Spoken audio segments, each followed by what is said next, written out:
Bonjour et bienvenue sur Radio Cessert, votre podcast quotidien sur l'actualité cyber du lundi 17 février 2025, épisode 195.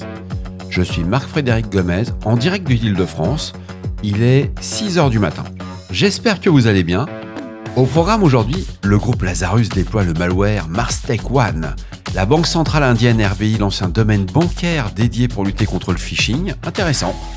Le groupe chinois Xi Group change d'identité pour dissimuler ses activités cybercriminelles. Alerte de sécurité chez Lexmark, vulnérabilité critique dans les imprimantes. Une enquête révèle qu'un groupe de menaces chinois connu pour ses campagnes d'espionnage est également impliqué dans des attaques par ransomware, brouillant ainsi la frontière entre la cybercriminalité et le cyberespionnage. Bon, je vais tuer un peu le teasing, on parle de Dragonfly. Risque lié à la volatilité des adresses IP. Selon l'ISC Sens, l'instabilité des adresses IP dans un environnement cloud pose un risque pour la sécurité, d'après Xavier Mertens, notre maître Yoda à tous dans le domaine. Optimisation des log systems sous Linux avec R6log. Un nouvel article explore les fonctionnalités avancées de R6log. Bien entendu, vous retrouverez l'ensemble des sources utilisées dans cet épisode dans la description de l'épisode, ainsi que sur le site web de Radio Cessert. L'article de The Hacker News parle d'une nouvelle campagne du groupe Lazarus, une entité liée à la Corée du Nord qui utilise un malware appelé Mars-Tech One. Ce malware est conçu pour des opérations d'espionnage et d'exfiltration de données, ciblant principalement des entreprises technologiques ou des institutions financières. Donc il n'y a rien de nouveau, ils restent sur leur fonds de commerce. Mais la méthode d'infection utilisée, elle reste assez classique mais extrêmement efficace. C'est de l'hameçonnage. On commence par du phishing, on joint des pièces malveillantes pour initialiser l'infection.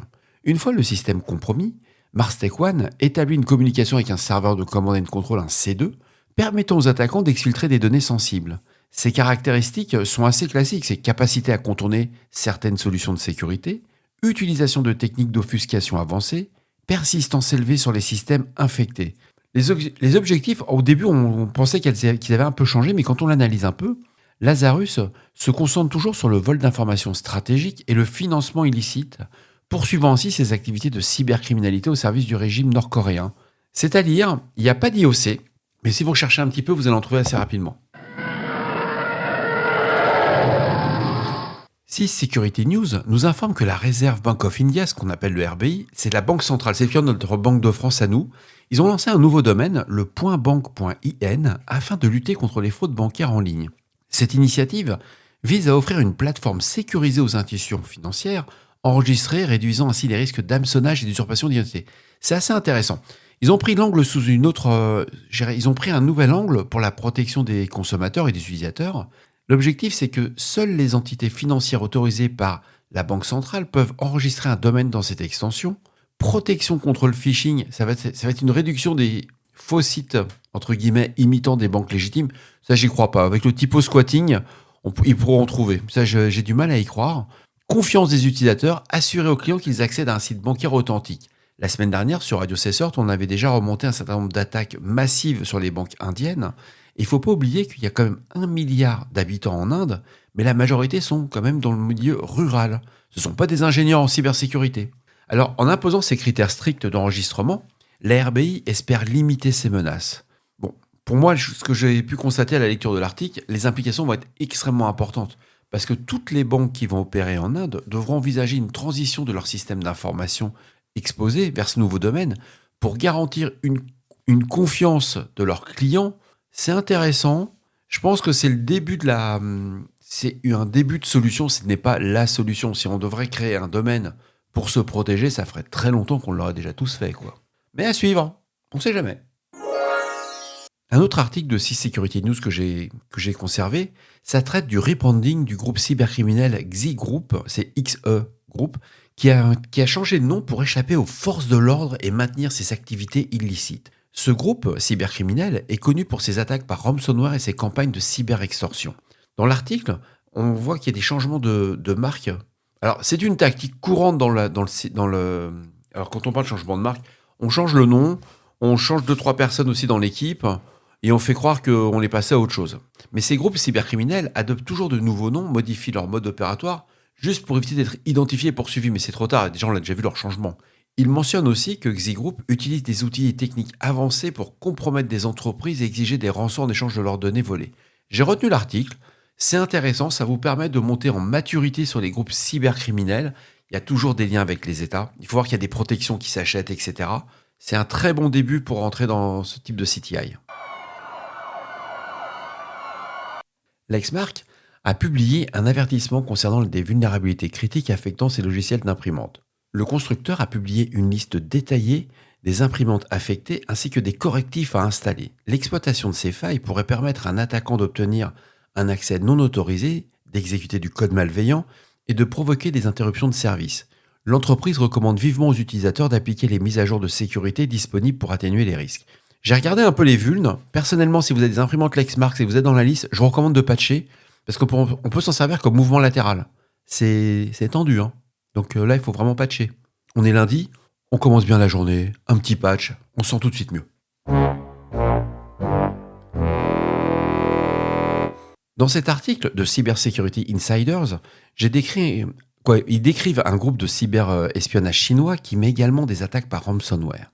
Il met en lumière un chevauchement entre des opérations d'espionnage parrainées par l'État et des activités criminelles motivées par le gain financier.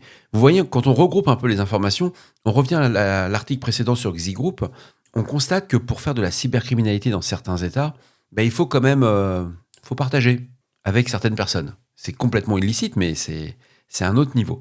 Le groupe en question, c'est Emperor Dragonfly, qui est lié au gouvernement chinois, qui utilise des tactiques avancées pour infiltrer des réseaux cibles, notamment des vulnérabilités 0D, donc on va utiliser les vulnérabilités sur les applications, et du spear phishing. On n'est plus sur les campagnes de phishing où on voyait des milliers de mails qui arrivaient, etc. Là, on va cibler les personnes qu'on veut poncer, mais aussi les entreprises. Ce qui a vraiment intrigué les chercheurs dans l'article, c'est le passage de l'extorsion financière. C'est-à-dire que jusqu'à maintenant, c'est un comportement qui est totalement atypique pour des acteurs d'État, entre guillemets, hors Corée du Nord, parce que la Corée du Nord fait aussi quand même de l'extorsion financière. Mais article à lire, ça souligne une évolution des cybermenaces, et on dirait qu'ils cherchent un ROI. C'est-à-dire que le renseignement qui a quand même une valeur stratégique, mais on a besoin quand même de payer ses factures, de bouffer, et là on voit... et la frontière entre l'espionnage et la cybercriminalité devient floue. Il y a aussi un problème de compétences. Eux aussi, ils recherchent des talents, des fameux talents. Il met aussi en garde dans l'article contre l'exploitation croissante de ransomware par des groupes, entre guillemets, évolués, sophistiqués, sponsorisés par les États. C'est très court comme article, ça se lit si vous avez 2 minutes, en 2 minutes il est lu. Par contre, ça va vous permettre, si vous faites de la veille sur les acteurs de la menace en Asie, c'est une très bonne transformation de leur modèle. Intéressant que vous allez chercher les relations entre les threat actors.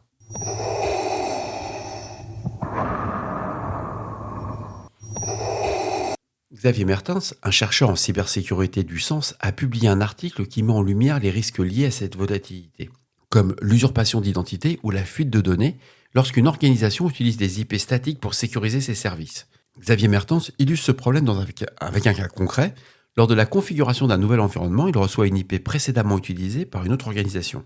En analysant les logs, il détecte des activités de connexion et des services comme POP3, indiquant que d'anciens utilisateurs tentent encore d'accéder à leurs emails. On est vraiment plus proche d'une note technique qu'un article. C'est un petit peu pointu.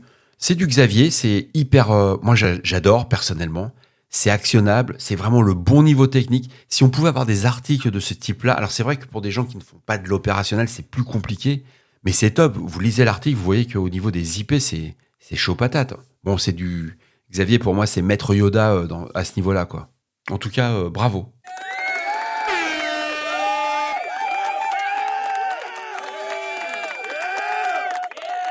Et enfin, je termine cette revue d'actualité. Je me suis fait plaisir. C'est lundi matin, il faut se faire plaisir quand même. Surtout à cette heure-ci, quoi. C'est un article du Linux Journal qui explore l'utilisation de R6log pour la gestion des logs sous Ubuntu. Il met en avant la flexibilité et les fonctionnalités avancées par rapport à syslogd ou syslog-ng. On a parlé ce week-end des SIEM. Et là, ce qui je trouve intéressant, c'est déjà de comprendre ce qu'on peut récupérer dans les logs avant d'installer un SIEM. Les points clés abordés, pareil, c'est de la fiche technique, c'est hyper actionnable. Vous montez une VM sous Linux et vous allez pouvoir commencer à jouer en quelques minutes, quoi. L'article vous explique comment installer R6log, le configurer via le fichier r6log.conf dans /etc, les modules en entrée-sortie, utilisation des modèles pour la collecte et le traitement des logs, avec prise en charge des formats JSON et des bases de données, personnalisation de la gestion des logs à l'aide des règles de filtrage avancées et des templates pour le stockage, configuration d'un serveur centralisé pour collecter les logs d'autres machines via TCP, UDP ou RELP. C'est que du bonheur, c'est actionnable, c'est pareil, c'est le genre d'article que moi j'adore. Vous lisez, vous dites c'est pas juste un article qu'on lit au coin du feu. On prend son PC, on met ça en route et surtout vous allez comprendre aussi le chiffrement des logs avec TLS, la gestion des files d'attente, l'optimisation pour les environnements à fort volume. On est clairement vraiment sur une approche technique, des exemples de configuration, des bonnes pratiques. C'est court, c'est hyper intéressant pour vraiment commencer à comprendre la récupération des fichiers log, les fameux fichiers journaux, avant de basculer sur un SIEM. C'est sympa d'installer des SIEM, mais si vous ne savez pas comment ça marche avant, vous êtes fait plaisir sur le papier, vous avez coché la case, j'ai mis un SIEM. Mais concrètement, vous ne savez pas à quoi ça sert. C'est mon avis. Et voilà, cet épisode de Radio Cesseur du lundi 17 février 2025 touche à sa fin.